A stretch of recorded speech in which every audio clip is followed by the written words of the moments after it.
ರಿಜಿಜುನಿನೇ ಕೂಡ ಮಾತನಾಡಿದ್ರು 3 ಕಂಡೀಷನ್ಸ್ ಗಳನ್ನು ಕೂಡ ಹಾಕಿದ್ದಾರೆ. ಪ್ರಧಾನಿ ಮೋದಿ ಮಿಡ್ ನೈಟ್ ಮೆಸೇಜ್ ವಿಚಾರಕ್ಕೆ ಸಂಬಂಧಪಟ್ಟಂತೆ ಬೆಂಗಳೂರಿನಲ್ಲಿ ಸಿಎಂ ಡಿಕೆ ಶಿವಕುಮಾರ್ ಪ್ರತಿಕ್ರಿಯೆಯನ್ನ ಕೊಟ್ಟಿದ್ದಾರೆ, ಮಾತನಾಡಿದ್ದಾರೆ. ಪ್ರಧಾನಿ ಈಗಲಾದ್ರೂ ಮಾತನಾಡಿರುವುದು ಸ್ವಾಗತಾರ್ಹ. ಮಾತನಾಡಿದ್ದಾರೆ. ಅಟ್ಲೀಸ್ಟ್ 15 ದಿನಗಳ ಬಳಿಕ ಪ್ರಧಾನಿ ಮೋದಿ ಪ್ರತಿಕ್ರಿಯಿಸಿದ್ದಾರೆ. ಇಷ್ಟು ದಿನ ಬೇಕಾಯ್ತು ಮಾತನಾಡುವುದಕ್ಕೆ. ಯುವಕರ ಭವಿಷ್ಯದ ವಿಷಯದಲ್ಲಿ ಎಲ್ಲರೂ ಒಂದಾಗಿ ಕೆಲಸ ಮಾಡಬೇಕು.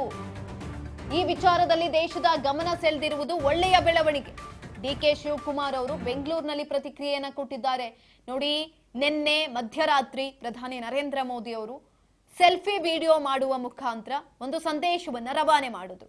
ಈ ಒಂದು ವಿಚಾರಕ್ಕೆ ಈಗ ಆಲ್ರೆಡಿ ರಾಹುಲ್ ಗಾಂಧಿ ಅವರಾಗಿರ್ಬೋದು, ಮಲ್ಲಿಕಾರ್ಜುನ್ ಖರ್ಗೆ ಅವರಾಗಿರ್ಬೋದು, ಎಲ್ಲರೂ ಕೂಡ ಟೀಕೆಯನ್ನ ಮಾಡ್ತಿದ್ದಾರೆ. ಯಾಕಂತ ಅಂದ್ರೆ ನಿಮ್ಮ ಈ ಒಂದು ವಿಡಿಯೋ ಸಂದೇಶ ಯಾರಿಗೆ ಬೇಕು ನಾವು ಕೇಳ್ತಾ ಇರುವಂತದ್ದು. ಅದರಲ್ಲೂ ಬಹಳ ಮುಖ್ಯವಾಗಿ ನಮ್ಮ ಆಗ್ರಹ ಕೇಂದ್ರ ಶಿಕ್ಷಣ ಸಚಿವರಾದಂತಹ ಧರ್ಮೇಂದ್ರ ಪ್ರಧಾನ್ ಅವರು ರಾಜೀನಾಮೆ ಕೊಡಬೇಕು ಅನ್ನುವ ವಿಚಾರ.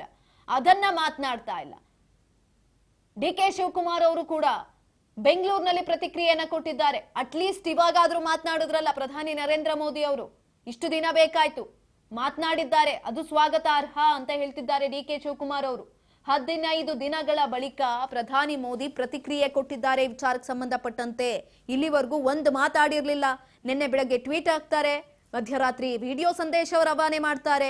ಈ ವಿಚಾರದಲ್ಲಿ ದೇಶದ ಗಮನ ಸೆಳೆದಿರುವುದು ಒಳ್ಳೆಯ ಬೆಳವಣಿಗೆ. ಹಾಗಾಗಿ ಆದಷ್ಟು ಬೇಗ ಈ ಒಂದು ವಿಚಾರಕ್ಕೆ ಸಂಬಂಧಪಟ್ಟಂತೆ ಕಠಿಣ ಕ್ರಮಗಳನ್ನು ತೆಗೆದುಕೊಳ್ಳಬೇಕು.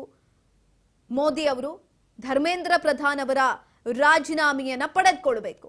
15 ದಿನಗಳ ಬಳಿಕ ಪ್ರಧಾನಿ ಮೋದಿ ಪ್ರತಿಕ್ರಿಯೆಯನ್ನ ಕೊಟ್ಟಿರುವಂತದ್ದು.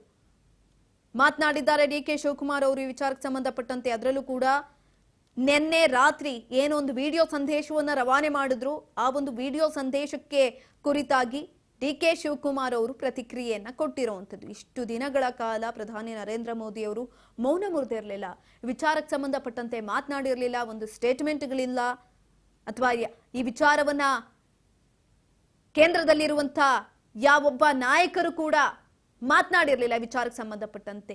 ಈ ಸಂದರ್ಭದಲ್ಲಿ 15 ದಿನಗಳ ಬಳಿಕ ಜಂತರ್ ಮಂತರ್ನಲ್ಲಿ ಪರಿಸ್ಥಿತಿ ಅಥವಾ ಜೆನ್ಸಿಗಳ ಹೋರಾಟ ಉದ್ವಿಗ್ನ ಸ್ಥಿತಿಗೆ ತಲುಪಿತು.